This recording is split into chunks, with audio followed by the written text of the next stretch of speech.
You got to love the businesses to be very successful in the business. It's all a cycle. It's the same thing. All of a sudden, you don't believe that you're actually wrestling the guys that you grew up watching. We all knew our styles. We let Super Crazy do all the flips. We let Tajiri do all the kicks. And I tried to just take everybody's shit. Growing up, I was always attracted to the cruiserweights, essentially, because that's what I looked like. That's who resonated with me. I shoot for the stars with everything I do. I don't want to just make it. I want to be remembered after I make it. So my ultimate goal is to make the Hall of Fame. Even when they brought back ECW, it just didn't feel the same. ECW was ECW in the 90s. And I think everybody that wrestled ECW will tell you that WWE ECW didn't feel the same. He has you up for the last ride. I think it's like 10 seconds. They didn't ask me to do that. And I didn't even think of that. I just did it. I believe in God, Nunzio! You better stop!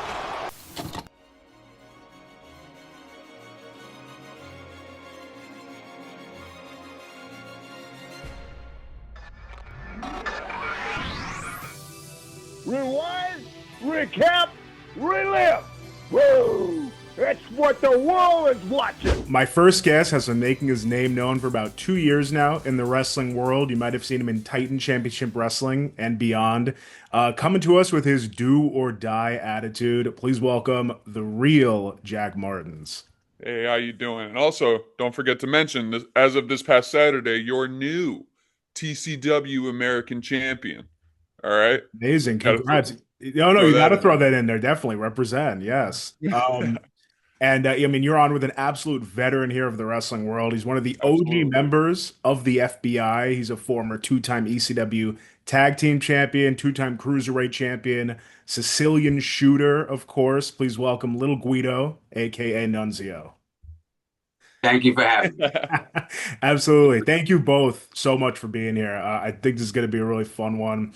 I always like to start at the beginning and learn how wrestling got into your lives. And I know for both of you, it's been in it really since the beginning. So Jack, I'll go to you first. How does wrestling enter your life? It's one of those things that has never not been there. The old legend I was told, I don't know if it's true, but what I was told was I came home from the hospital on a Monday, and that night I was watching Monday Night Raw on my dad's lap. And ever since then, I haven't lived without it. It's never been that. So your parents were fans then? My dad was. My mom, not so much. She gave me the old line of I don't care, but I'll listen. Yeah. No, I totally get that. But that's so cool. So literally since day one in your life, at least the story you've been told. Nunzio, for you, I know your family must have been fans too because you were brought to WrestleMania 1, right? Right. No, my family wasn't. They weren't fans at all. I was the first fan. But like Jack, you got to love the businesses to be very successful in the business. And yes, there are certain people that fall into it and make a lot of money. You're going to have those too. But for people really for you to really adapt to it, you got to love it since a kid. Like he said, since he was born, brought home from the hospital. My situation is different because I'm going back to the early 80s. Wrestling was different. There wasn't no Monday Night Raw. But wrestling used to be on Channel 9. I lived in New York. It used to be on 11 o'clock in the morning. And then it used to be on at midnight on WR on Channel 9. And I used to stay up late and watch midnight wrestling, whatever it was. It was Friday nights or Saturday nights. And then also watch it Sunday mornings. So I was the fan. So my father started taking me to Madison Square Garden. They used to run the Garden every other month. And every other month it was televised in New York on the MSG channel. Every other month it wasn't. So the ones that wasn't televised, he would bring me to all the untelevised one, which is every other month, and take me down to the Garden. And he's the one, he brought me to many matches, even before WrestleMania, but I was also at WrestleMania 1, then wrestled in WrestleMania 20, and my father was there for that. So that was also the. So yeah, I was a lifelong wrestling fan. I grew up, when I started watching, it was Playboy Buddy Rose. This is 1982, 83. Don Morocco at the time, Ray the Cripple Stevens, Jimmy Snuka. It was of guys. So I'm a lifelong fan myself, but my family was not, and they became fans. Yeah, and they had to with the run that you had. WrestleMania 1, do you have any memories of that atmosphere? I do, but I've been there many a times. But I also think I think we were in the felt form. I don't think I was able to get into the Garden. I think I may have been in the felt form. I was very young. I think that's what it was. When my father got us into the Garden later on, I forgot how it actually went down. Right. But again, that was 1984. I was 11, 12 years old. I have so many memories of it because I've watched it on TV a million times. I mean, I totally forgot until I watched the WrestleMania showcases when they had the one, the two, because I watched it 15 years later. I forgot even some of the guys were on the show. Right. I remember the big one. I remember the main event and stuff like that. For that WrestleMania, of course. So, but I believe, yeah. But I would say I was at the Garden, but I was there. I was there at WrestleMania 1, but it was in the Garden. I was also there for when Jimmy Snuka jumped off the so that I was in the Garden, though. Oh, that's very cool. So that makes two then. It was you, and I think Mick Foley says that. And Dreamer and Bubba Ray were there. Now, I never knew wow. that. And Bubba's the only one. I was probably up in the nosebleeds. But Bubba actually is very lucky. He actually has a picture of him in like the third row. I have no proof. I'm sure if I went, and my parents are still alive, if I went to their house in their basement, I'm sure I have a program from WrestleMania 1. I have boxes of tons of stuff there. So sick. That is so I would have to dig it out, but that would be my proof. But I was going every other month anyway. So, I mean, yeah. When that's when I lived in New York, that's what we did. Right. Vice versa. Jack, do you remember your first wrestling event? I do. It was at some random high school for some reason in 06. It was the WWE version of ECW. And just like him, I don't remember much of the show, but I remember the main event was RVD versus Sabu versus Big Show in a triple threat. And Sabu just showed up halfway through the match. Just the lights went out when they were brawling on the outside, and he just shows up in the ring and then just dives on the outside. And I was like, what the hell is happening? So you didn't know who Sabu was at that time? What's up? You didn't know who Sabu was at that time? I knew who he was just simply because of just his legend, what I mean, from TV, but everything. But I had no clue how deep he went. Right. And I obviously. Then you look back. Yeah. Yeah, absolutely. And the craziest thing was looking back at that now, I ended up fortunately able to work with him later on for Gremlin House's first show, where there wasn't much action between me and him besides him throwing a chair at my face, which is more than enough. You still got in the That's like I grew up with Valentine and all those guys. And when I first broke into business in the 90s, we used to do independent shows. These guys left WWE, and I got my opportunity to wrestle Greg Valentine, Jimmy Snuka, Bruce Beefcake, all those guys that I'd watched growing up, just like you did. You watched RVD, that or ever, whatever you would call it. But it's all a cycle. It's the same thing. It's all of a sudden you don't believe that you're actually wrestling the guys that you grew up watching. It's such a weird thing where they all of a sudden it's like they're crawling through the TV to be right in front of you. It's such a weird thing to be a part of. Yeah, it's a great thing. Yeah, definitely. And so Nunzio, you said your family wasn't fans. What was their reaction like when you said that you were going to try to actually do this? Well, I mean, ever since I was 10, 11, when I first started watching it, and then when they started bringing me in Hogan, I did the same thing all the other kids did. I used to rip my shirt off and think I was Hulk Hogan. I thought he was my favorite wrestler. Of course, I was a Hulkamaniac like everybody else, and but Rowdy Piper was one of my favorites. But still, I didn't have a kilt that knew who one was, so I couldn't wear that around the house. So I would rip off my shirt instead. And my mother would always say the same thing every other mother does. You're not doing that shit. You're not doing that. And of course, there was a while where I kind of did phase out once I started, getting into high school and stuff. I still was a fan, but it wasn't until I went to wrestling camp and met somebody that was a pro wrestler, and then that kind of linked me in. I was only like 19 years old, and he set me on the right track to go to wrestling school. And back then, there was you don't hit one button and 92 schools come up. With the school, I went to Gino Caruso's. It wasn't called East Coast ECPW at the time, but there was no big sign out front. It was like there was just like a glass door, and inside was a ring. So I had to meet somebody on the inside. I got very lucky because I did. His name was Jerry Fazio. He was wrestling WWE as the Executioner, and but there was a million of them, but he was one. They used him too. They used everybody under the hood as that. Steve Lombardi through the years, but I met him. And I was only like 18, and I was wrestling in Stroudsburg at wrestling camp, and he was a counselor, so he was a teacher. But he also used to wrestle WWE. He's kind of retired and everything, doing like I'm doing now. Now I have a job on the outside of the business, Yeah. And then somebody mentioned that the Executioner, and I heard I was only in high school, like, oh, he's a counselor on the third floor. And everybody came to me, and when they heard that, because everybody knew I was a big wrestling fan, and I'm like, I know that guy. Not knowing at the time there's 80,000 fucking of them. You know, there's no difference, you know. So I run down there, and I don't see a guy with a mask on, so I don't know who he is, you know. So I tracked him down, and then I started marking out and asking him a bunch of stupid questions like you do. And that was it. He's like, I can't talk to you about wrestling. He goes, but if you come back to this camp next year, he goes, you know, I'll maybe send you in the right direction. We'll talk. And that's what I did. I went back to the camp the next year. It was a pro wrestling camp. It was. I was in high school. I was a captain of my wrestling team. So they used to make all the captains go to keep summer camp. Like, that's what it was. Extra training. That's what it was. And that's how I met him. And then I went back the next year because I had one more year to go. And then he gave me the information. And when I graduated in June, I took a ride up to the school, and I met Gino Caruso, Kelly Bear, Mike Masters, Rocky Jones at the time. They were all doing the school. Wow, that's incredible. How close to home it was too, and you didn't even know, like right under your nose the whole time. Yeah, well, it was Parsippany, New Jersey. It was 45 minutes away. Okay. That's where Gino's school is. Stroudsburg wrestling camp, where he was coaching at, was like an hour and a half away. But I fell upon that because our coaches made us go there. They would have to train the summer, you're captain. So that's, and we trained with Kenny Monday at the time.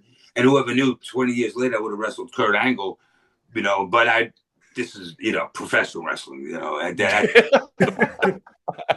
never, but I didn't really know him back then because he won the 96 Olympics, but what I'm talking about is 1992. So Kurt was far from Olympics. So I don't think he wasn't known yet, you know, but Monday was, Kenny Monday was known. Well, how about you, Jack, when you make that decision that you're actually going to take a step foot into the world of wrestling? Do you remember what it was like telling your family? Well, kind of the same thing. I was obviously a wrestling fan my whole life, so it was like nothing else really interested me at all. I'm not going to lie. No baseball player, no astronaut, no nothing came into view besides wrestling. But I do remember growing up and telling various people in my family that I wanted to be a wrestler, and 99% of the time it was always, you should be a lawyer, because I just like to argue with people sometimes. Yeah. So it's like, and I was pretty good at it even as a kid. So they were like, you should be a lawyer. And I'm like, absolutely not. That sounds lame. No offense to all the lawyers in the world. Easy job. Hey, they make great money, but. How old are you now? I'm 25. I'll be 26 in November. Did you go to school or anything? Do you have any college underneath you or no? No. Yeah. School was just not for me. Yeah, no, and it don't have to be, but there's also trades out there. You know, there's just got to be something else that you rely on for afterwards. You know. Yeah. You know, I'm not gonna tell you you're 20. I'm sure you heard that before. You don't need to hear that advice. But I ended up taking that advice because I did end up joining a trade, so I do have that. Just as good, though. You know, if you're not a school person, because in this business, honestly, nowadays, yes, there's hundreds of pro wrestlers. There's hundreds. But 98% of them, you know, 97% don't make it anywhere. And the couple of percent that do end up having careers like myself, maybe the 2% that were good careers at the time, made good money at the time. It lasted me between ECW and everything 15 years, you know. But at the end of the day, nobody gives a shit about that when you're going for regular jobs and stuff, you know. And I got lucky. I didn't have the college behind me, so I'm talking from experience because I had a hard time in the very beginning because everybody at that time is looking for the papers. They don't want to talk to you. Yeah. You know? And things are changing now, too, with all the stuff. But I'm just saying, you know, I never needed to fall back. Things worked out for me, you know, but that don't always happen. So everybody get an education, go to a trade school, mechanic, electrician, whatever it is. Something to back yourself up. Absolutely. I do agree with that 100%. Or maybe if you make it for 10 years and then you have to go to work anyway, just like me. Yeah. Hey, listen, I luckily I have a job where no matter if I step away for 10 years, as long as I keep paying into it, I'll be all good coming back. So I got that plan B set aside, but you got that. This is for other people then who want and need to know. Yeah, definitely great advice to have that backup plan, especially when you're just getting in or you really don't even know if you want to continue pursuing it when you just get in. But for me, when it came to wrestling school, I didn't necessarily go the traditional route. I ended up meeting I was in like a bad place at one point. So I ended up going one day to like a Planet Fitness where Jay the Key Evans was. And I don't remember. I think it was like the gym clothes I was wearing that had like a cane on the front. So he stopped me, and we ended up talking about wrestling. And I was like, "Hey, I've seen you before at this one show with another guy named Tony Cini, who were like the two guys that I know. I ended up." Yeah. I believe he introduced me to you. But Tony and Jay were really the only ones that I remembered from that show, besides Road Warrior Animal, who's doing a manager gig there. But Jay ended up showing me to Tony, and Tony at the time, he was a very similar thing. He was in a spot where he wasn't necessarily like happy to be in, but he was making the most of it. And making the most of it, there was a ring in the backyard of wherever he was. And I saw it, and that was like God to me. Like seeing God for the first time was seeing that ring. And I was like, couldn't wait to get in it.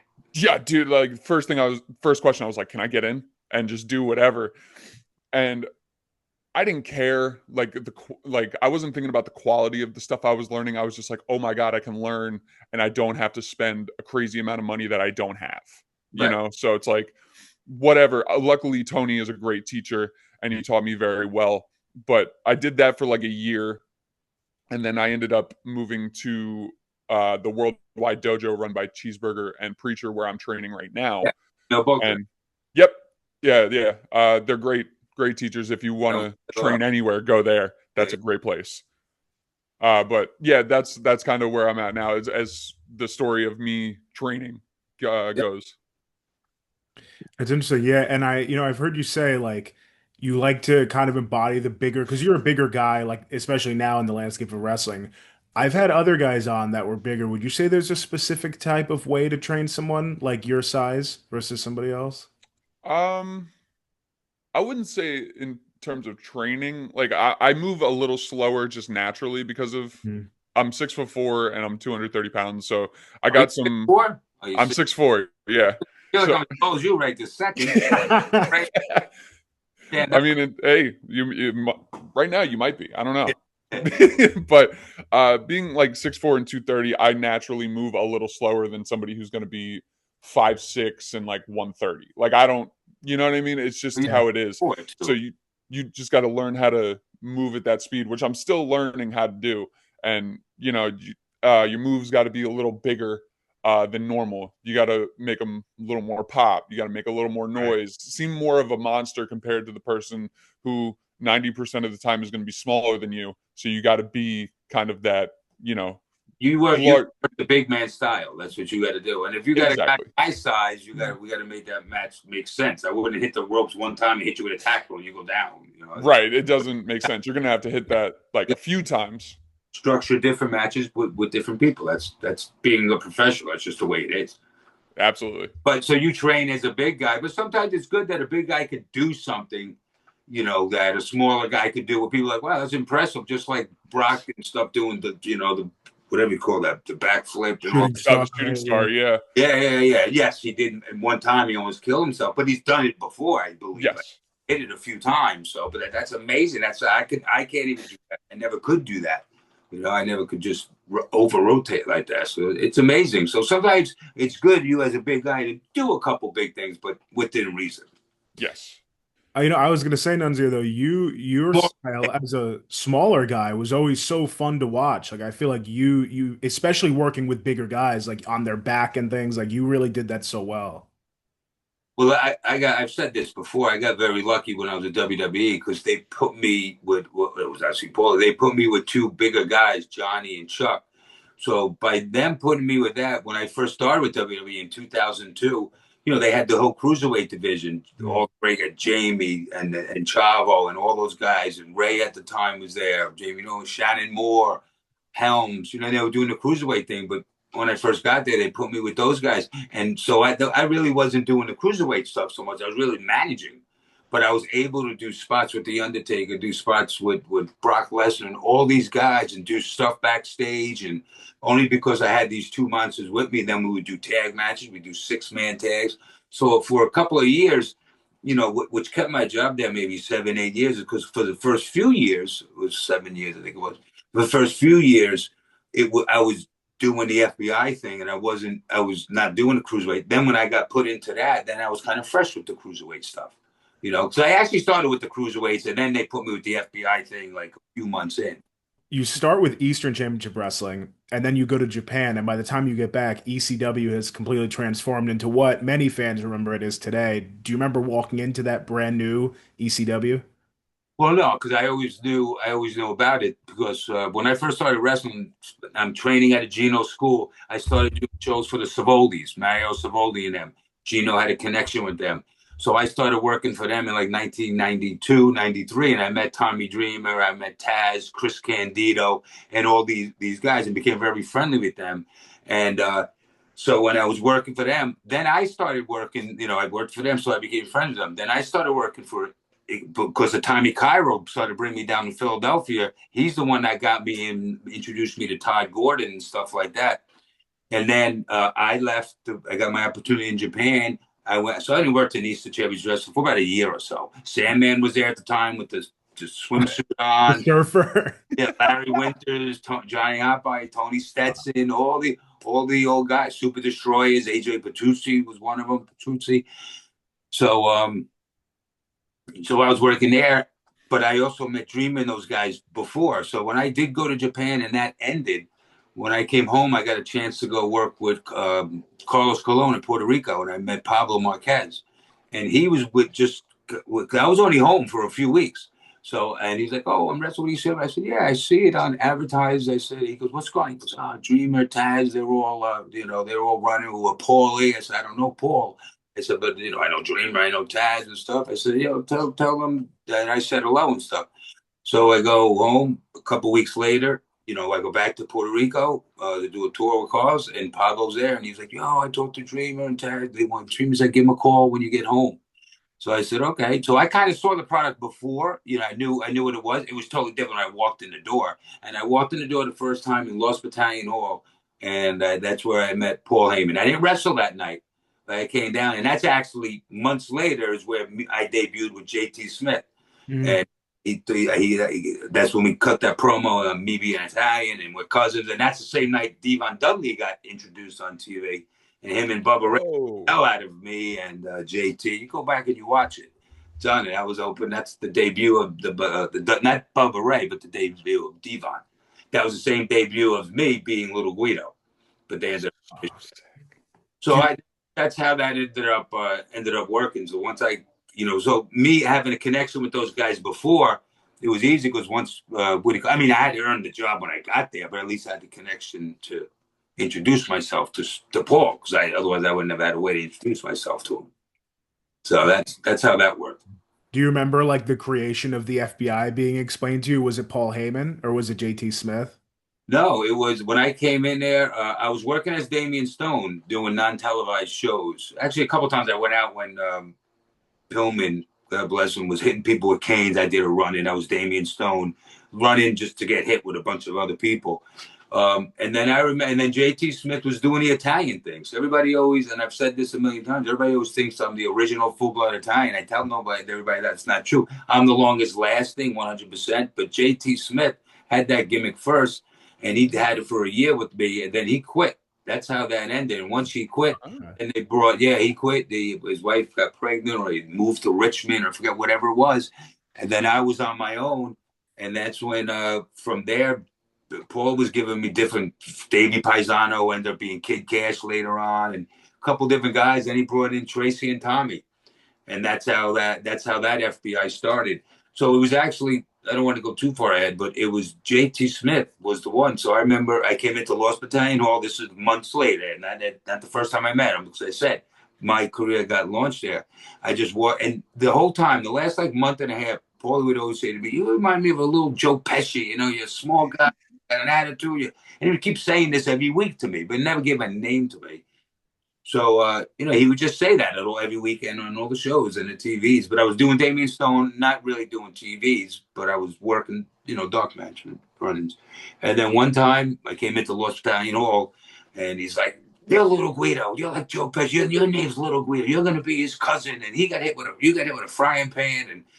And he's just rambling this whole thing off. It wasn't like paper. And I was like, and that's how I was like, I just came in, and that's how it was. But that's how ECW was. Paulie, yeah, he had paper and stuff, but he's so genius. He was just I think I was one of the characters where it wasn't so sit down and let me write my character. Just kind of tell me what you want and tell me in my mind, and I'll go out there and do what I think you want me to do, and then see if we could turn it into something. And that's how it really came about. So it wasn't like they called me and said, "Okay, this is what we're going to do." Yeah. I walked there one time, and that's how it happened. And then me and JT went out there, made the best of it, and that was it. Go back and watch it one day. You'll see JT introduce me as Damian Stone first, and then the Little Guido, and then the Dudleys come out. And then Devon gets introduced, and then Devon goes nuts, and we have a big match, chairs. It's crazy. Well, that was disgruntled post worker Devon Dudley, right? Is that what we heard that night? I think like they were giving his backstory. He had been like a post worker and like. Well, I didn't know about disgruntled. Was that part of the storyline? 100%. I think part of the storyline. Yeah, part of the. I think I remember him getting introduced. I think like that. Yeah. Oh yeah. I don't know how they got introduced exactly. I saw it, but yeah, I don't remember that part. But yeah, no, he was that night a postman. That's what he did. He did the New Rochelle, and I grew up right next to Robin in Rockland County. He was in Westchester. Me and him used to travel when we first met each other. He wrestled A-Train. I wrestled Damian Stone. So when we started together, I used to drive to his house. This is when his kids, who wrestle now, I believe, they were like his twins. They were like 1 year old, 2 years old. I would pick up Devon, would meet the merchandise girls, because we all worked in the office too as time went on. By end of 96, 97, me, Dreamer, Devon, we all did the merchandise. We used to sell the merchandise behind the scenes. Nobody knew it was us, but we worked during the week, and we used to mail all the shit out. But no fans didn't know. They would come talk. They would call the office, and we would all have fake names and shit like that. But that's amazing. I would always push the F.B.I. shirts because they never made them. I would always they're real good. We're out of stock here because they never made them. And I used to tell Tom, I'm like, why are you guys making F.B.I. shirts? I'm making them myself with Tracy, and we're selling. We're making a couple $100 a night. But it worked out better for us that they didn't make them because they didn't get the. They didn't get a percentage of anything. I got all the money. Yeah, we laid money out one time. And then as we sold the whole batch out, we always put money aside for the next batch. So after the first time you lay the money out, it's profit. As long as you're smart enough to put, the first, if there's, $500 for $10,000 worth of shirts, make sure you get the $500 aside before we start pocketing money. And then we did that. But after you lay it out the first time, we never had to lay out money. So, but yeah, we all worked together. And then I would drive up with Bello, who was in the ring crew too. And there were many times me, Dream, and Paulie drove to Philly and stuff like that in a merchandise van. Mm. Well, I want to dive into Little Guido because it was such an amazing character. So cool how you dove into it. But Jack, I want to go to you first because you're still young in your career, and I'm wondering if you're kind of diving into the character development too. I know you have like the do or die attitude that you're pushing a lot, but I'd love to expand on that.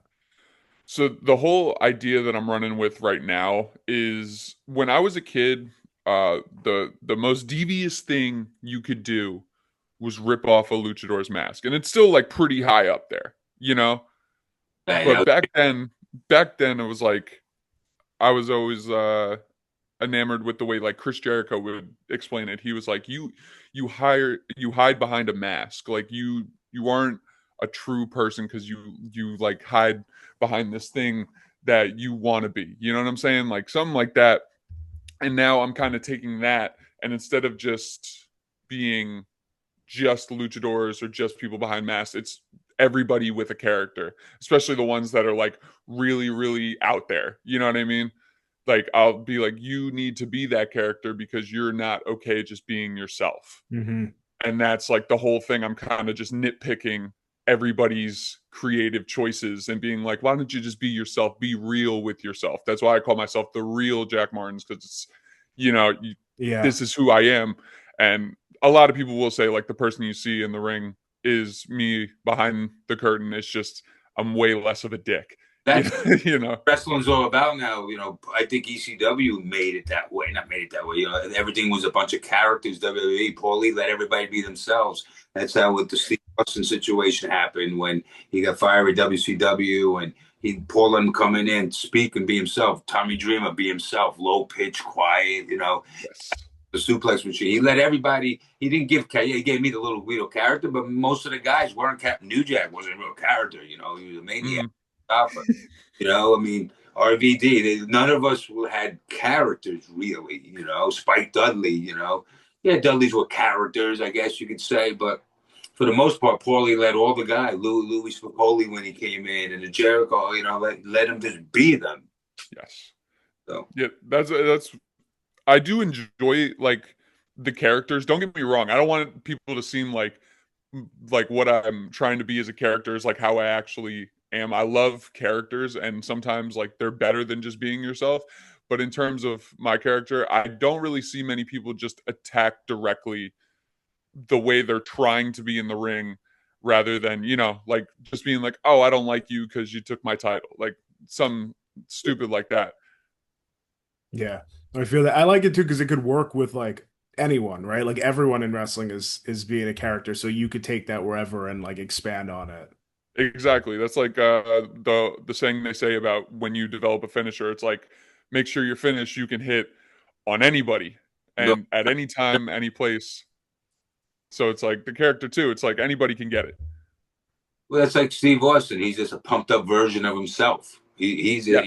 is he a character? Yeah, he's a character, but he's a, you know, he grew him, made himself a character, and he's just a hyped up version in the ring of himself. You know, and a lot of other guys. Yeah. Yeah, I'm still trying to like work out the kinks a little bit, just try and make myself a little more in there, but you just got to get yourself out there. Sometimes the opportunity comes when you're not looking. You know, when you sit there and say, I'm just giving an example. Oh, AW called me. I'm going next Thursday to their show. This is going to be it. Now, it's probably not going to be it. You know, it's when things happen for you for a reason. And then when you get an opportunity where you don't even think it's a big deal, but it led to something that was huge because you met somebody. yes. You know, so you get the best. What I'm trying to say is you got to get out there. You got to be more people. Sometimes the show may suck. Oh, they don't draw. It don't matter because you don't know who's going to be there. You know, working unless you have somewhere else to work. Mm-hmm. Better off wrestling in front of 150 people that know people, maybe sitting home, not meeting anybody.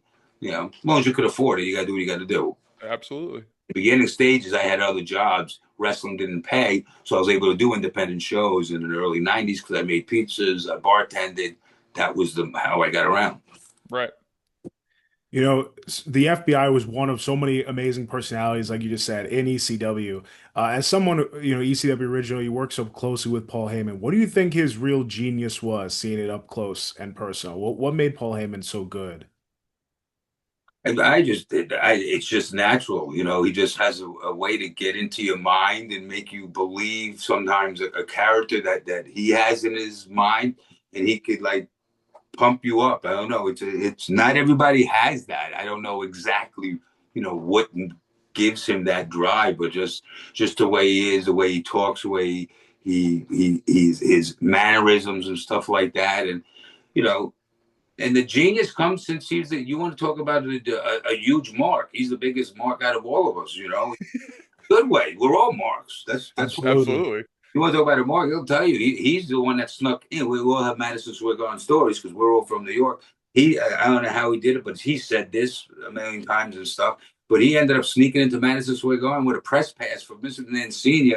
He has a great picture with him, the Grand Wizard, and I think it's Freddie Blassie. The Grand Wizard, Blassie. In for Madison Square Garden. So here's a man, you want to talk about a genius. I had this kid figure out how to fuck the sneak in Madison Square Garden. You know, later, no, it had to be, probably 70, whatever year it was. But how did he do that? You know, you couldn't do it. Was so protected, the business back then. It was so, and here's a little skinny kid that ended up getting back there with a camera, being a photographer. Yeah. So, you know, he's because he had this mind since he was 12 years old about professional wrestling. You know, I think that has a lot to do with it. You know, just like I said before, some guys get in this business late in their life and don't really care and just fall into it because they're big and make a lot of money and then leave when they want, and that's good too. But you know, the real people, the ones that love the business, you know, that start at a younger age. You know, and like I said, God bless those guys too. You know, a lot of guys came in, made some money. Nicest guys in the world, you know. God bless them. Yeah, honestly, an amazing legacy. Starting by seeing in the Madison Square Garden, that's such a crazy story. He said that stuff. I mean, I know that story from him personally because I've heard that story from years ago, from when we were traveling and stuff like that. Because I told he knows how I got involved. Once we became friendly and I started working, and I was traveling with him a little bit with Dreamer and stuff like that, going to the shows. And it was cool because I get to hear them talk about the show. Then sort of they book them like we're driving to Philly. I would never say anything, but they'll be going over the show right there in the front, and I would just listen. I would know a lot what's going on. Then it's funny because I never said a word, but I would know what everybody's doing. And then by the time halfway through the show, things change. I'm like, that wasn't happening in the car today. I'm like, yeah, that was a deal. But that's why I never, I never would let anybody know that they even talked in front of me because, they never talk bad things, just storylines that somebody might have been happy about, and then shit changes, So why tell them, hey, guess what happened?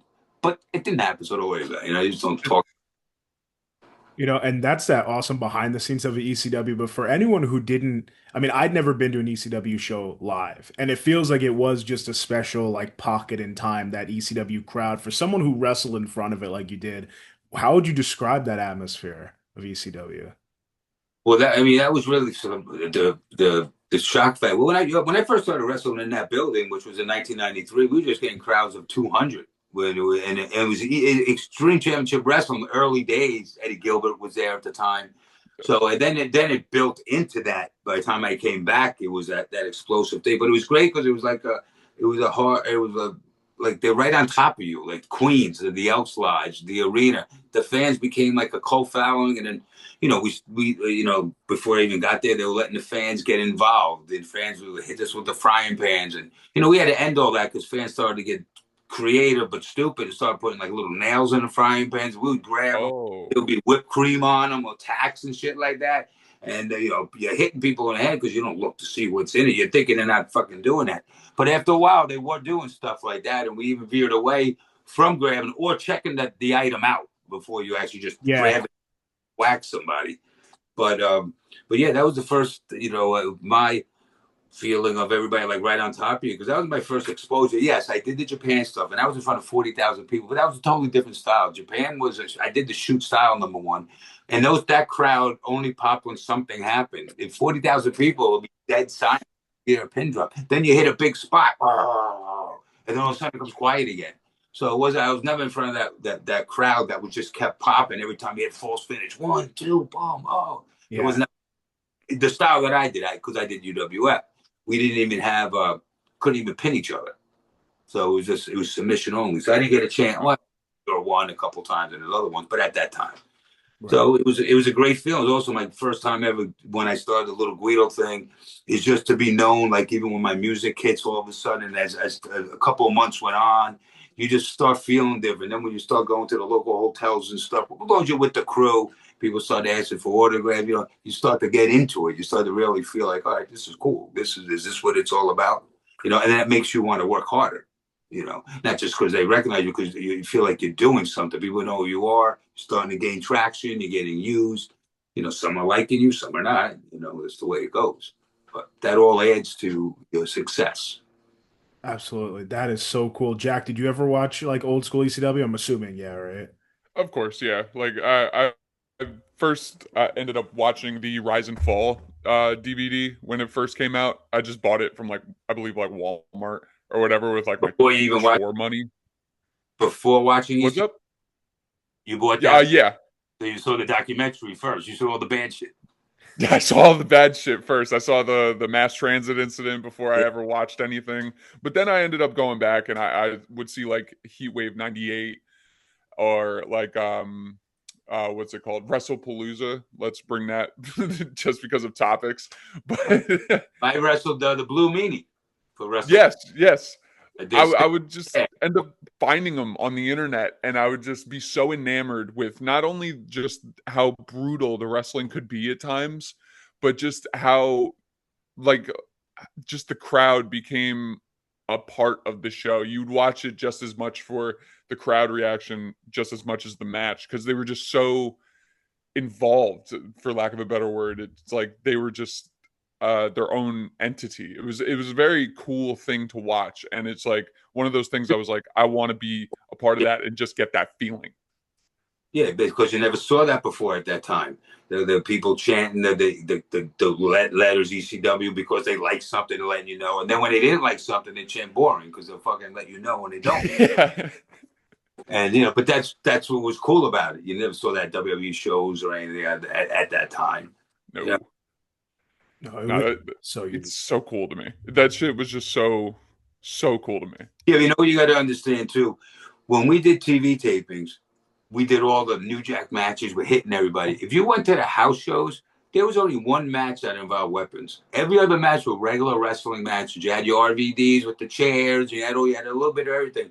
But yes, when we did TV tapings and you watch the TV, you see wrestling too. Don't get me wrong. But you see all things, and everybody always thinks, oh, that's all it's all about. Going through tables, barbed wire, this. When you go to house shows for ECW at times, because we were doing 4 shows a week. One of them was TV for the next week, but that was the one where it was you were doing the crazy stuff. Then maybe F.B.I. wrestles New Jack and them on a house show. Yeah, you're gonna do the crazy stuff because you're in that match. But if I'm wrestling Candido and Lance Storm, me and Tracy, we're doing a regular match, and all the other matches are regular. So what people saw on TV within that hour, that's why Paulie was great. Talk about a genius. He took. And this is how he got us all on TV. He had an hour show. He would show clips of matches. He'll get 40 guys on an hour TV show. You're only getting 8 minutes of the guys, but now all these guys that work for the company, people see them on TV. At least even if it was 5-6 minutes, he would try to get as many people on TV as he could. And I think that helped too, because we used to do shows and not even advertise matches, advertise who's going to be there, because they knew the whole roster, because he would show us all the time. WWE sometimes the way the way they do it, nothing wrong with their 2-hour program, and they said whatever they really had. They edit stuff, but they don't edit like Paul. He'll take a 12-minute match and make it 3 minutes, and just show highlights, just so you see him doing whoever's doing their stuff. WWE's different TV, plus it's live a lot too. Yeah. I'm even talking about back then. Yeah. So that was another thing Paulie would. He knew how to get all those guys over being on TV. He knew, let's get as many guys as we could. We don't got to show full matches, but let's just get as many faces on this when we go to the shows. From when the first match goes out to the last match, people have an idea with who these people are. I saw you, Nunzio, do a Q&A with the WWE Vault. I think it was around the time they put out that you winning the Cruiserweight title in Rome, but they did the Q&A, and you said New Jack was one of the toughest guys in the back. I actually had him on this show in 2020. Awesome guest. But I heard you say that, you never knew what you were getting from him. What was it like being in the ring with New Jack? And was it different kind of backstage? Was he 2 different people, or was it always No, I could speak for me. New Jack do Tracy, Tommy, and all those guys, Fonzie and Sandman, and I was actually in that clique. I knew Sandman and all them, and with Dream, and we used to travel all together. So I knew New Jack, and traveled with him. I was friendly with him. We actually beat him for the titles in 1997. I never had a problem with him. He's hit me with everything. You could watch the matches. He's the one that jumped off the arena floor, put me through those 2 tables where the Dudleys put me on him from the ECW arena, put me through the 2 tables, hit me with Hardy machines and everything. You only could hold back so much. And don't get me wrong, I've seen him in action too, and I've seen him whack people. That's a different story. I never had a problem with him, so I never, but you don't know. Sometimes you make me worry, like when you go to a bar or something, he gets drinks in him, then he's like a maniac. So you don't know what you're gonna get. So you had to be on your toes. He was a character. He was a character, but I always got along with him. He was always good to me. I'm not just saying that. Unfortunately, he's not even around anymore. Mm-hmm.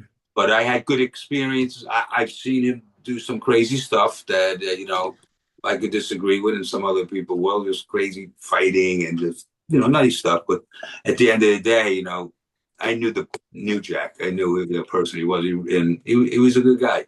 And I say that from the way I know him. Somebody else hate him, and they probably have every right reason to hate him. Yeah, no, but it's cool to hear your side of it, which is a good side. Yeah. I always got along. I never had a problem. Your single stuff in ECW was awesome too, and your encounters were super crazy in Tajiri, both of those.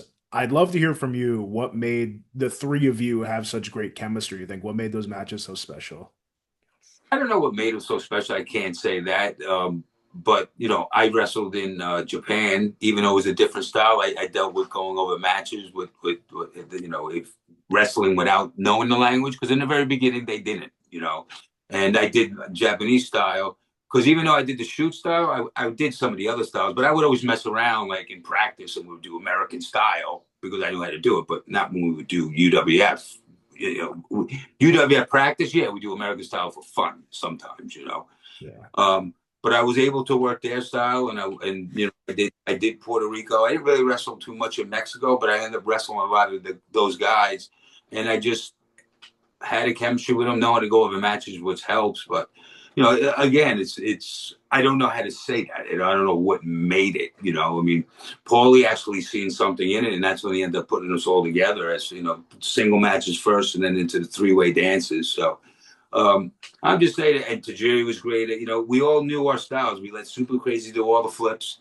We let Tajiri do all the kicks. And I tried to just take everybody's shit.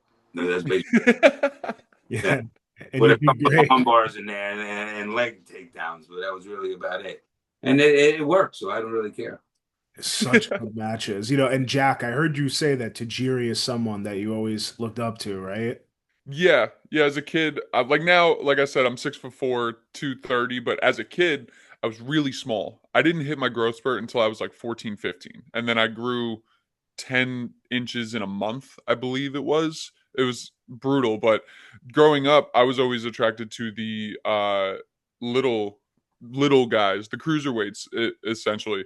Yeah. And because that's what I looked like, that's who resonated with me. So guys like Tajiri, and I'm saying like around 06-ish is when like I really remember being like, these are my guys, were Eddie, Ray, Tajiri, Kid Cash was one I was like, why don't I see him more on TV? I always loved watching him. Shannon Moore, Nunzio, I enjoyed watching, just like first dude you hear from New Jersey is like, oh, that's my guy. I need to see him. You know what I mean? Like dudes like that were the guys that inspired me. And I was obviously one of those kids like doing swanton bombs on my bed, and I would get in trouble as a kid because I would break the bed frame doing swantons. So like high flyers were my type of guys, but obviously as I get older, and I developed a fear of heights when I was a kid, so high flying kind of fell to the wayside, but I still pull it out every now and then. That's great. Yeah, I mean, those high flyers you mentioned, I loved watching them too. I mean, Nunzio, you said earlier in the interview here, WrestleMania 20, that Cruiserweight Open, I mean, that's awesome, and so full circle for you too, going from WrestleMania 1 to WrestleMania 20. Well, that was a very big night, because I said my father brought me to 1, of course, and then when I did 20, he came to 20, and we did the invitation. I remember when we heard about that, everybody was very excited. I mean, we all got our little spots. I mean, I think I was in the ring for a minute and a half. They're all together. Introductions, and if you watch, we just went into sequence because it was elimination. So, but just to be part of WrestleMania, that's on my list. I mean, I did WrestleMania and 4 big ones. I did all the other little pay-per-views sometimes, no way out. But out of the 4 big ones, I did the Royal Rumble. So I was in the Royal Rumble. Mm-hmm. And on the Royal Rumble, another year, I forget what year, we did like a Cruiserweight Battle Royal type of thing. Or it wasn't a Battle Royal. It was something, invitation. It was like 5, 6 of us. But it was on the Royal Rumble pay-per-view, but I wasn't in Royal Rumble. Yeah. I did WrestleMania. So I never got a chance to do Survivor Series or what's the other one I'm missing? SummerSlam, right? SummerSlam. I never did Survivor SummerSlam. And I did Armageddon. I did, a bunch of those. I would have to, Well, after you mentioned the Royal Rumble, there's only one thing to go to. I mean, you have one of the most iconic moments in a Royal Rumble. I see replayed every year, the spear that Goldberg hits you with. Can you take us back to that moment? You know what? I mean, I got to admit, I watched it a million times too over. I see clips pop on my feed all the time.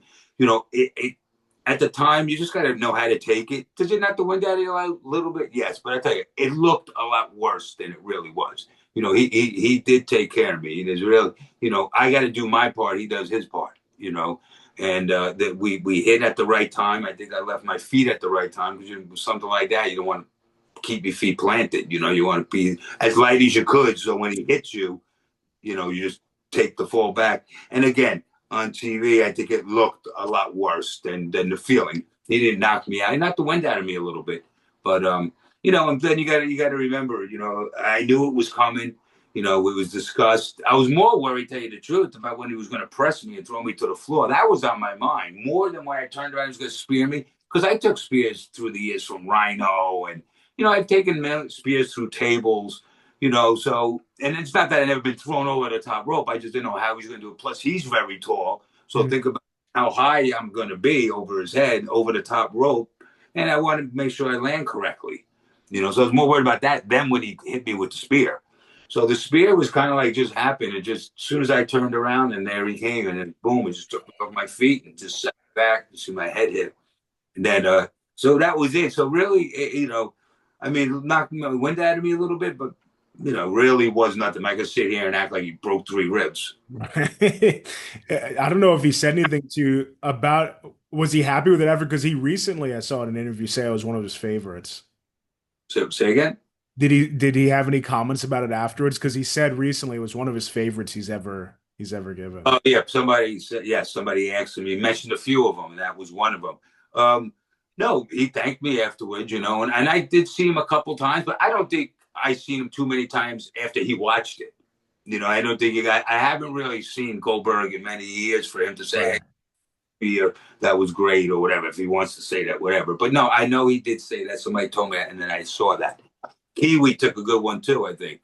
Yeah, off the ropes, right? Yeah. I saw that clip. I know what you're talking about, but I never seen Goldberg ever. So, but like I had small interaction. Like he was totally cool. You know, we just went over to the you know, the press. That's really what I wanted to do. And you know, he took the best care of me he could. I guess he chuck me to the floor. You know, but stuck you like this. You know, I want to land like flat. So I just said, you know, just go straight if you could, and I'll take the roll. When I'll hit and roll. You know. Yeah. I don't want to land on my feet where then you fuck your ankle up, you know, your feet first. So, you know, he's in a little bit of control of, you know, how I land. So it's my job to tell him how I want to land. Some guys like landing feet first, but then it takes the thing out of you getting thrown to the floor because you're landing feet and rolling. So, you know, if it's a big pay-per-view, you might want to take the chance, you know. So, but no, that was good. A little stiff, but I mean, that's what it is. You know, Rhinos was stiff too.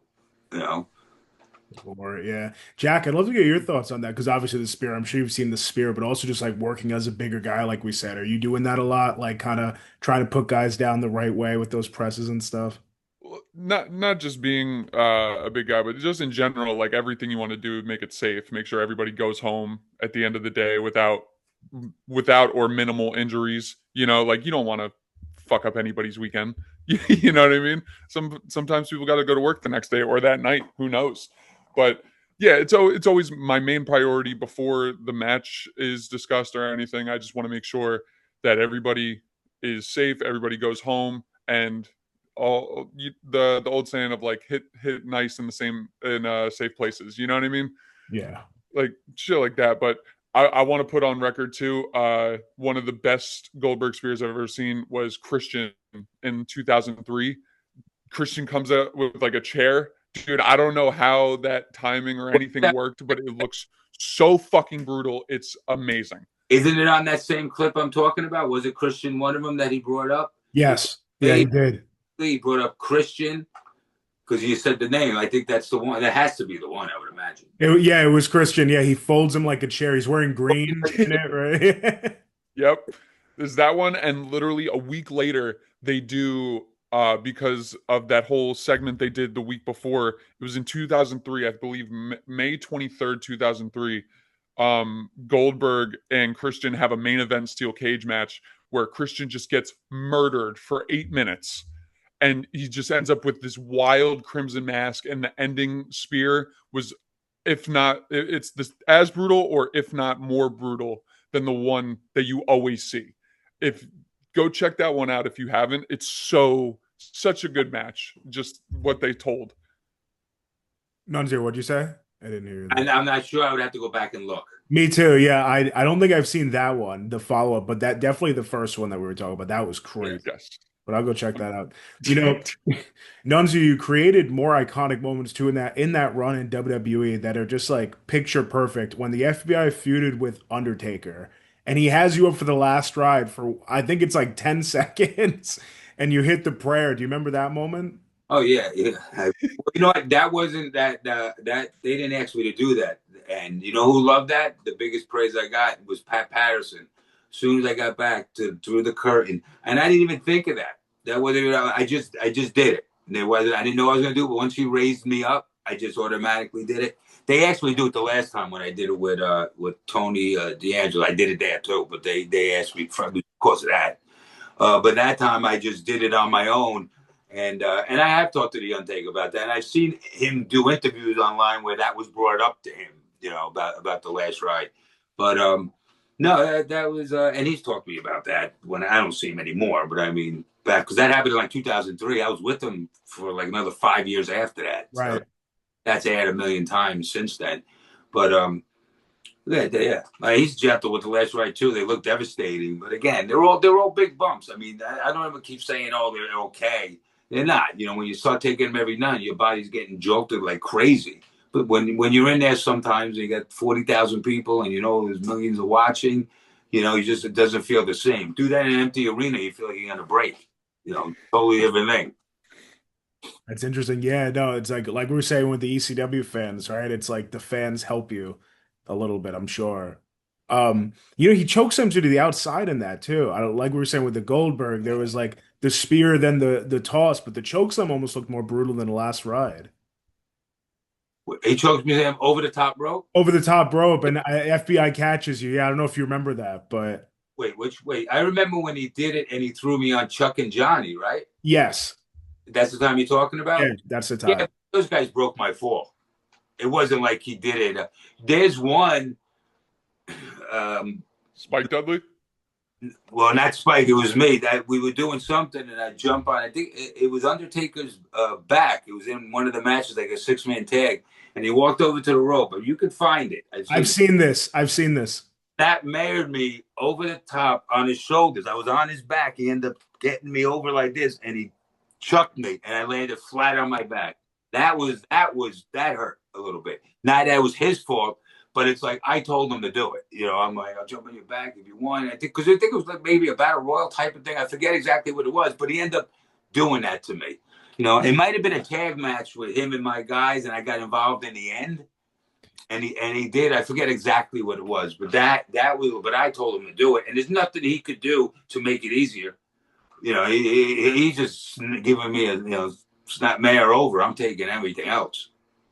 I actually, because I just watched that when I like getting ready for this interview. It was the hit list stuff. I'm pretty sure it was like in that time because it was the three of you and then Undertaker came out. It was.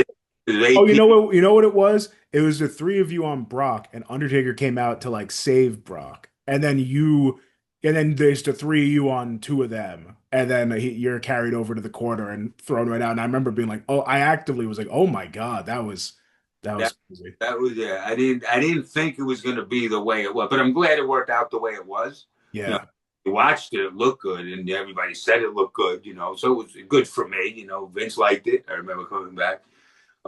And Undertaker was always very appreciative too with us. He was always very good to us. You know, he liked me, Chuck and Johnny. You know, and it was a great experience for us to be able to do programs with those guys. Like I said, I did APA too. We did 6-man tags with Brock and APA versus me, Chuck, and Johnny. We did stuff with Cena and Benoit.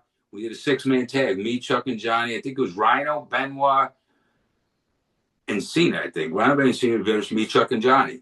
You know, I worked Eddie Guerrero, so just the FBI helped me big time. Just work with all these different guys. Unfortunately, a lot of the guys didn't get a chance, you know, because I only got a chance because I was lucky to be with these big guys. Yeah, you're talking about Brock. There is a video that always pops up of it's backstage. You know what I'm talking about with the FBI? I slapped him in the head. You slapped him in the head in the forklift. You have any memories of that moment? Yeah. That was actually fun. If you watch, Vince McMahon had to pay for that wall. No, that was all right. You know what? That sounded very loud. Microphones and stuff. You know, I didn't slap it back in the head. I think I actually slapped him like the meat of the back. You know, but if you're going to do that, Brock would have probably got pissed at me if I went and gave him a little shot and then he had to chase me and I had to lock him in a room, you know? Yeah. That you want the people to lay it in. You know, Brock, I mean, I know he can handle a slap in the back from me. I've watched this guy fight, So it wasn't like, and even other people say, like, I tell somebody slap me, I'm like, make sure you hit me. Don't let me sell it. It's a slap. It's gonna sting. It may sting. So when I was hitting Brock, I tried to lay it in without hurting him, but it may have stung. But I think that's what he wanted me to do. Then when he chased me, the whole thing is, Chuck don't know how to drive that high. So when, he kind of jerked it off the clutch or whatever, and if you watch, he drives it, he breaks the door, he takes it off the hinges and the wall, and Vince McMahon had to pay for that whole room. It was a what do you call that? Not a paper mache wall. What do you call that? Drywall. Yeah, drywall. So they had to replace. It's an arena. I'm sure they replaced it a million times, but Vince still had to pay for that because if you watch it, the forklift broke the whole thing, went right through the wall. And then that led into other stuff that we did with Brock and Undertaker and all those guys. So, but yeah, that clip I see a lot too. That became all over the place. I haven't seen it in years. Then all of a sudden, in the last year, it's all over the place. Yeah. No, it really. I thought that was on purpose. By the way, you guys played it off really well. I thought the forklift purposely, because it's Brock. It's like, oh, just put the wall down with it or whatever. We expected we're gonna go up slowly and let it clinch, and that way, so when he tries to get out, he can't get. And then at that time, I think Big Show came around the corner. So we didn't want to cut it because that was it. We broke the door already, so we don't want to. So those guys kept walking. We got up because we were supposed to meet them anyway because they're the ones who put us up to it, supposedly. I guess they were doing an angle with Big Show and those guys. So, no, that wasn't part of it, not breaking the wall. Locking them in there was. Well, Jack, I want to throw it to you as we start to wind it down here. Are there dream matches that come across your mind now? I mean, and they could be people far out. They could be people on the indies. I'd love to just put it out there, though, at this point in your career. Who do you want to face? Well, one, I do want to get my match with Nunzio. That's one that was like, I was really excited because that was like another name I wanted to put on that list. And I was like, I ended up waking up sick that day. But I want to end up getting it with him, but honestly, dude, I'm up for whatever. I'm not one of those people that I want to put these names out there, see if anybody wants to put the match together. I'm one of those dudes that's just like I kind of let it ride, let it see what happens. If it's meant to happen, it'll happen. But it is what it is. You know what I'm saying? Like I'm gonna go with the flow kind of guy. So if the big matches happen, I'll feel good in the moment, but I'm never gonna tell a promoter push a match with me and so because I want to get that name on my list. You know what I mean? Yeah. Match has to mean something. Absolutely. Do it somewhere. Yeah, I gotta feel like I earned it. I can't just be like, oh, I pushed for it, so now I gotta you know what I mean? Now you have to do it. I'll never be that guy. Well, great answer. Maybe we will see the Nunzio match down the road. Who knows? I'm around. Hey, promoters, make it. No, I'm kidding. New York, New Jersey area. We're not going to go too far. Yeah, keep it. Not Rome or anything like that, right? Keep that local. Rome, New York? No, Rome, Italy. Oh, Rome, New York was bad. No, it's in Utica, and I believe we drive right by Rome. It's almost every weekend. Rome. Okay, yeah, no, it's a little far. Well, Nunzio, so I had Devon Dudley on, and I'd love to just ask your opinion because he said that those ECW one night stand shows were like closure for a lot of the ECW originals that were there. Did you feel similar? You talking about what, one night stand? Was that the one in 2005? Yeah, they did two of them. I think it was 05 and 06, if I'm correct. Yeah, well, it's different for me. It should be a little different for Devon. I don't know about closure. I was in WWE at that time, so them bringing that back because they weren't bringing back ECW yet. They were just bringing back that one night stand, and then we were going back to the Hammerstein Ballroom. I don't know. I don't want to say if it was closure because I already had a job. It was great for a lot of guys too who didn't get the opportunity, and they brought all these guys back that didn't work at ECW in WWE at the time, which gave a lot of opportunity, which I'm glad. But I don't know. It still was a different. Was any of the WWE guys on that? Yeah, they did. They kind of merged them together because you had that when John Cena was on it with Batista later on. John Cena, Batista, Big Show, Edge did you had For one of them, you had Cena and RVD, and then Edge Spears Cena at the end of Right. it. So it kind of had a little bit of the crowd was great and it was that electric, but I don't know if I would call it closure. I mean, we were on the last one. Well, Devon wasn't because I think he was in WWE when ECW closed. Devon left before ECW closed. I mean, Right, they went to WWE, right? yeah, Yeah. it wasn't like he was there in the very end. Of course, he wanted the best stuff for it, but I worked that last show. That was closure because we just knew it was over, you know. But I had a great time, but it just felt different for me than closure because I had a job. I was working every weekend. To me at the time, it was like another show. We're working 10 times a week to, it's like another show. It was just like, it was cool that they were bringing ECW back, but it still had the WWE feel. I don't mean that in a bad way. Right.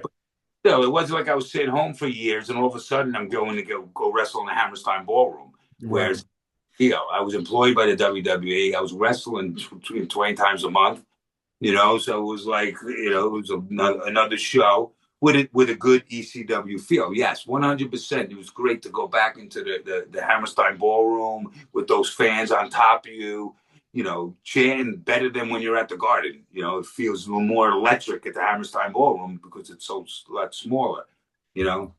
Um, but I was happy. But I guess it was just like I said. I think it would have been more special to me if I never got a job in WWE and I was sitting home fucking 8 years, and all of a sudden it came about. And that's what I said for Devon too. Devon was working, I believe, in WWE 2005. I'm pretty sure he was still there, unless he went to TNA or something. No, I think they main evented 2005. Yeah, They were in that tag match with Tommy Dreamer and Sandman. yeah. I don't want to take it. I don't want to take it away, but it still was a different feel. It didn't feel like even when they brought back ECW. At first we were going into smaller buildings. Then they started using us at 10 o'clock at night on their TVs. Well, we were doing house shows first. I don't know. Even when they brought it back, it just didn't feel like the same. We were wrestling in a lot smaller buildings, drawing like 700-800 people, and the paydays were light too. So, there was a lot of, it was just different, I guess, for me. But it just didn't feel the same. ECW was ECW in the 90s. And I think everybody that wrestled in ECW would tell you that WWE ECW didn't feel the same. One night stand, yeah, it felt good because it was a one night thing, and we're back at the Hammerstein Ball in front of those rapid fire. So I could see, yes, it was definitely good to be back. But that's it. No, from your position where you were, that absolutely makes sense. Yeah. Like for how you felt in it. But I could say from a fan's perspective, the WWE ECW that they brought back later did not feel like ECW either from from a Not even viewer's close. perspective. And we tried to make it work, but it was just a different feel. We were going in big buildings and not with the label ECW, Yeah. Hey, he is doing great. Right, exactly. They're doing good now. Anything, I think they needed their own brand, to make it work. The ECW was already made. Vince owned it anyway. You revive it, you got to bring back some of the old faces. It was just like they did with the NXT that we did over there. Just because it was the ECW arena, they brought back me, Rhino, Bubba, and a few guys. But I, I guess this was it's just a different feel. It never really felt the same. And I think everybody would tell you that. But, oh yeah, well, ECW, WWE was the same. Hey, listen, it got a lot of people working. I'm happy about that. It kept me working another couple more years. Because it did. Maybe they would have got rid of me if they didn't bring ECW back. Because once ECW folded, not too long after that, I got released in 2008. I started 2002. 8/8/08, I got released. So I think he's just dying out, the WWE ECW. I think they were just dying out, and I just, I was on the cut list. It's been 2, 3, 4, 5, 6, 7. I'm into my 6th year there. I only had 3 months on my contract anyway. So I was into my 6th. So they just paid me for 90 days, and they sent me on my way. It was awesome to see you come back with that Tony D'Angelo stuff, though. It was. Yeah, it was a lot of fun. Yeah. Well, thank you both, for your time, Jack. I'll Absolutely. give you your final question here. So cool hearing your story so far and your journey. What are some long-term, short-term goals that are on your radar? Well, I mean, long-term goal, I'll give you my ultimate one, which I tell everybody. It's the same answer. It always has been, and it always will be. I shoot for the stars with everything I do. I don't want to just make it. I want to be remembered after I make it. So my ultimate goal is to make the Hall of Fame. And I know that's like, some people hear that and they're like, wow, that's the craziest fucking thing I've ever heard. Somebody's gonna do it. Yeah, somebody's got to do it, man. And I'd like it to be me. I don't care if I ever win a world title in WWE. Obviously, I will shoot for that, because if you ain't aiming to be the top guy, what are you really aiming for? You're aiming for a check, in my opinion, you know? So it's like, whatever. But in my opinion, I'm more afraid of being forgotten after I'm gone. And in my head, I'll be talked about by people I've never even known if I get there. You know what I'm saying? So Hall of Fame for me is like the ultimate goal at the end of the day. Reach for the stars, bro.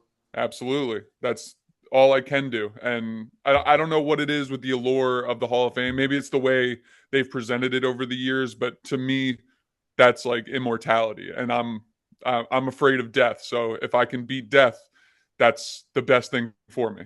Well, I've been to many Hall of Fames because I used to go every year when they were, you know, they're awesome, you know, and they inducted a lot of my friends, like the Dudleys and a bunch of other ones. And, you know, I love the Hall of Fame. I was lucky enough to be at whatever, 5, 6 of them, because everybody, if you work there, you go, you know, right. Everybody's there, you know, so I got to be a part of it. I don't think, pretty sure I'll never be in the Hall of Fame. I think that time has passed me, but not for you. You never know, man. You never know. I don't know. I want to see it, Nunzio. I got to disagree with you there. No, I'll bet you. You could have half my payday. Hey, man, listen. If people who never wrestled in WWE can make the Hall of Fame, I think you could. You know what I mean? A lot of people. That's funny. Yeah, like Pete Rose and stuff. Listen, well, you know what? I'm okay with that. I'm all right with them putting. Wrestling is all about characters too. Like we always say, you know, wrestling is entertainment. That's what it is. So people say, "Oh, that guy never wrestled. You should be pissed he's in it." No. I don't wrestle either. I go there and do a dance. That's what we do. So we're not wrestling. That's what we do. Go out there and we put on a show and put on entertainment. And Pete Rose comes in and he entertains people. And Tyson came in and entertained people. So why shouldn't they come into the Hall of Fame? Suppose they asked me to go make a movie right now in Hollywood, and for whatever reason, I become a breakout star, and this movie becomes like Rocky III at the time, and I become famous. You know, you just never know. I forgot what I was going with that story, actually.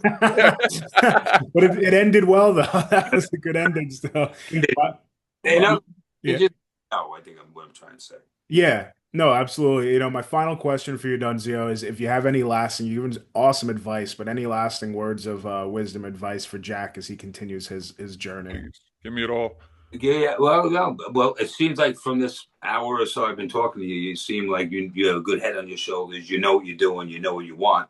And my thing is, like I even told you earlier, is, you know, get on as many shows as you could, be in front of many faces as you could, because the shows that you think, you know, if for your stage of the game, I think it's really not about the money.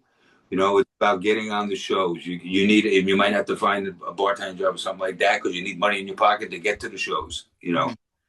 But just stick with it. Try to work as many shows as you could, and make your connections. Because they say, you know, did you ever have an opportunity with WWE in their farm? How long have you been working? Have you ever done with that, like tryouts in front of any of their scouts or? I've been wrestling for 2 years on shows. I just recently did a Gabe Sapolsky seminar. Well, that's good. That's good. But you know what? 2 years, I wouldn't be rushing it. You know, don't rush yourself in front of those eyes. When those eyes see you, you want to be ready for those eyes to see you. Yeah. But yeah. You know, I mean, I would have to go watch some tapes of you wrestling and stuff, but you don't want to get in front of them because sometimes that's the lasting impression where, you know, oh yeah, they'll bring your name up. Oh, I saw him. They don't put, oh, he's only been 2 years in. Now he's 6 years. You know, because you may have got a lot better. So, I wouldn't rush to. I would go to the seminars maybe, you know, like that. You know, because that's just good. I would be careful with that too, because you want them to see you when you're at your. Not saying you're not best, but I don't think after 2 years you're at your best. You know.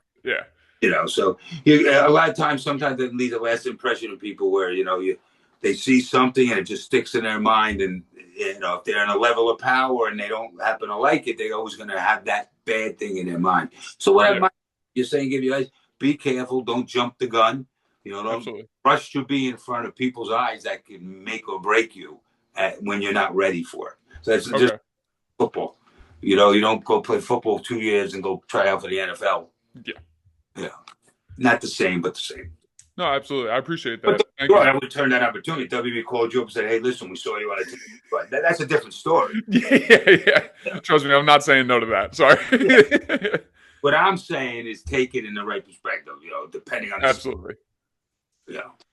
Yeah, I was fortunate enough with that seminar. He said pretty good things about me. He was like, "You're solid. You just need to differentiate yourself from the pack more." And I was like, "Okay." That was the one piece of advice he gave me. And he's like, "Come back later, send me some tapes, and we'll talk after that." And I was like, "All right, cool." Well, that's the advice that he gave you that you got to listen to, and then next watches you, he sees, "Oh, I told him this and this," and then he sees that makes him like you. Gabe knows what he's doing. He's been around this business forever. He knows how to scout talent. He had great success, you know, through the years. So, you know, good. That's good. He gave you that. And he has an idea of who you are. Now, next time you go back, you got to correct the thing. Not so much correct, because sometimes it's not. You know, there's many ways to do certain things, not just one way. Certain things there's one way to do, but certain you can get to it in many different ways. But sometimes this guy likes it this way. Well, if he's the guy you're trying to go work for, then do it his way. If you're going to work for this other guy and he likes this instead of this, you do that. It's called the flavor of the ice cream. Depends on who you're working with. Absolutely. And I would like to think I'm pretty coachable, so I'd like to say I can change depending on who needs to. You got the height, you know. Yes, there's 100% smaller guys, but there's nothing wrong being a bigger guy too. Yeah. So, but good luck. I appreciate it. Thank you very much. Thank you both. I mean, this was awesome. To me, this hour flew by. I hope you guys enjoyed. Yeah, it was good. I did.